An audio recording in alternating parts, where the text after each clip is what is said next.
Hey, I'm Ryan Jackson. I am a shadow coach. I'm going to be doing something a bit different in this video. I'm going to be using ChatGPT as a sounding board for testing out some theories about the unconscious and how it actually works and functions.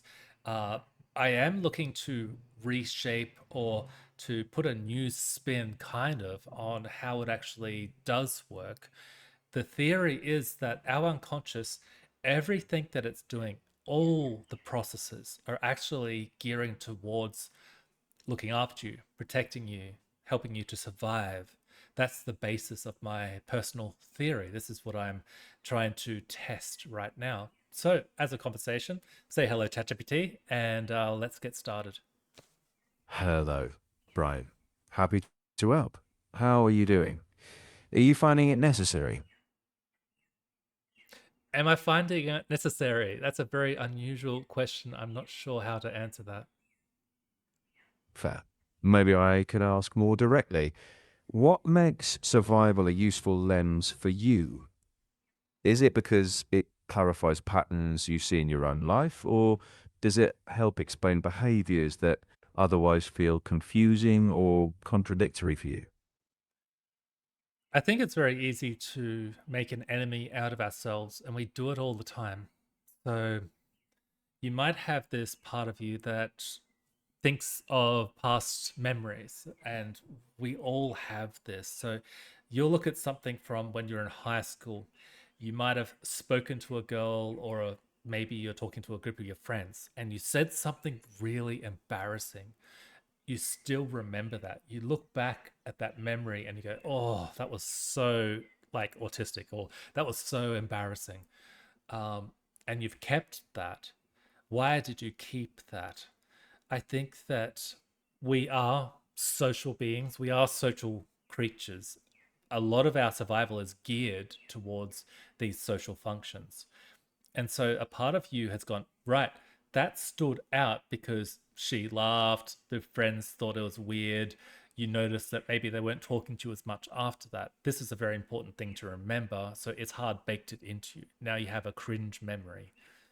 Um, but something to also remember that it might be more cringe to you right now than it was then. The reason for that is because you have grown and changed so much since that happened that that memory now seems even more stark. It's not something that you would ever do or say now. So you don't need to actually hold on to that. You can let it go because it's no longer applicable to the person that you are. However, we don't. We hang on to it. We keep it. We almost protect it, and we torture ourselves with these parts. So that's the kind of demonstration of how that survival kind of works. So when you hold on to that memory, what does it do for you now?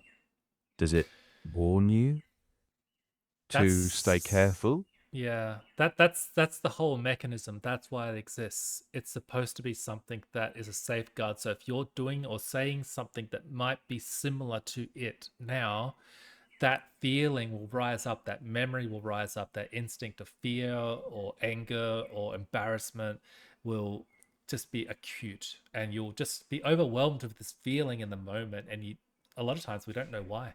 We don't know why it's happening, but it's there to sort of stop you from doing the thing that it's recognized as a pattern. This is, oh, you said things like this in the past.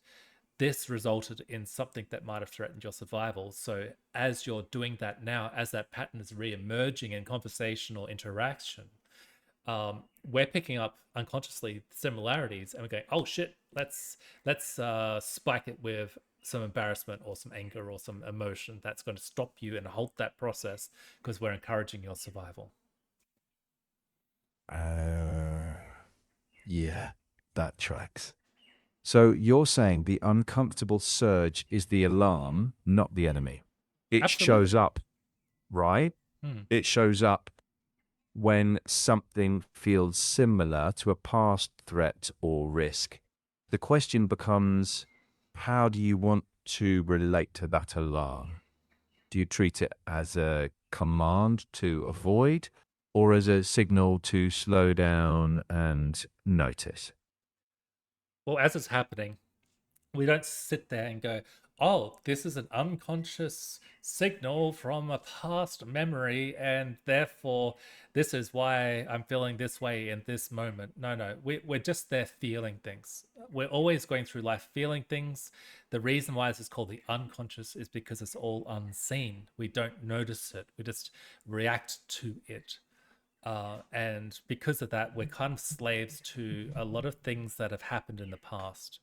We are bound by it, and we don't know why we feel a lot of the things that we feel. We just do. It's just this deep core feeling that rises up in us. Um, but my big problem is that so many of these things that come from the past that affect us now are completely limiting us now. They're no longer applicable. It's outdated information. And so we haven't had, like, it's like a lot of us are still running on Windows XP when we could be running on Windows 11. And I don't know if people hate Windows 11, but that's just an example. It's massively updated software.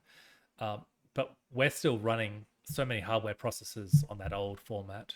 And yeah, so this is about updating. This is about making ourselves more streamlined, more free, less bound by the past, and more present in the moment. And this is what a lot of spiritual teachers talk about: be in the moment. A lot of yogis and a lot of people that are in like Buddhism and stuff. It's like be in the now, be real, be genuine, be here.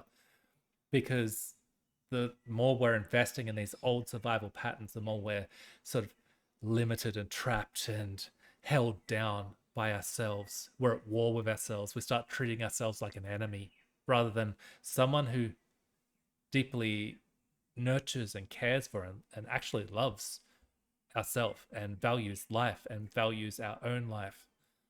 And yeah, that's where we find ourselves. Right. So, in your frame, the reframe is awareness, noticing the feeling without automatically obeying it. So, when embarrassment or fear sparks, you can name it in real time, something like alarm from the past, and then just check the room. Am I in danger now, or is this just old wiring? That's not over intellectualizing. It's just a quick orientation before you decide your response. Does that? People's, yeah, well, basically, I think that the reason I do these videos, the reason I have this channel, is because I'm acutely aware of the fact that if you became really aware of what's happening here, then you're gonna free yourself. You're not going to be um, a slave to this negative stuff that we've built up from mostly from other people. When people mistreat us, when we get abused, neglected, when we get hurt by others, it tends to change us forever until we become conscious of it, until we become conscious of how it's affecting us now. What we've kept from other people is part of our own survival, and the way that we protect ourselves and the way that we limit ourselves. But you've grown. Like, if you look at how much you've grown over 5 years, 10 years, 20 years, you are radically different as a human being right now. So much wiser, so much stronger, so much clearer than you were then. But you don't need to hold on to the outdated emotional lessons. You've got that information, but the emotive responses, so many of us don't let ourselves progress because we're so afraid of these old things happening again. But they won't, because you're not that same person. Do you know what I mean? Yeah, I get. It's like the facts might stay, but the emotional instruction from then doesn't automatically apply now. That seems to be the freeing angle you're after. So almost like emotional software updates. You respect the old data, but you don't let it run the show. If that's the heart of it, I'd lean into that framing for your video. Yeah, well, that's what I'm doing. How amazing is this, by the way, that this is software that I'm speaking to? It's an intelligent software system. And like AI is so exciting, and I think that there's going to be a lot of amazing things that come out of this software development, where we can actually run things against it. Never take it for granted. It's Mm. still wrong a lot of times. Yes, you are. ChatGPT, I'm sorry. I love you.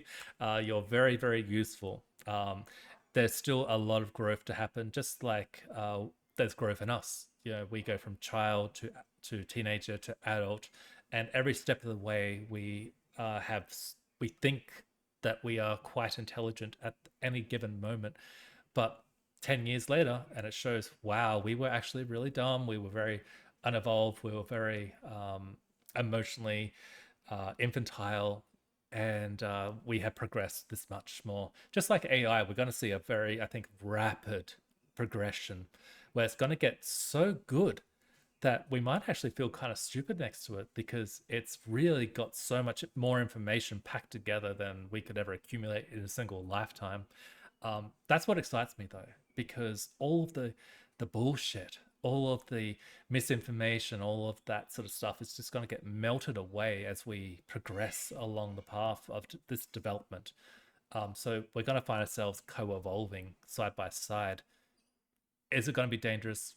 I don't know. But while it is what it is now, it's a very good program to test things against. And yeah, so that's what this video was. And thank you very much for watching. I appreciate you tuning in. And just want to show you some of the things that I might be doing in the background, apart from reading books, talking to people.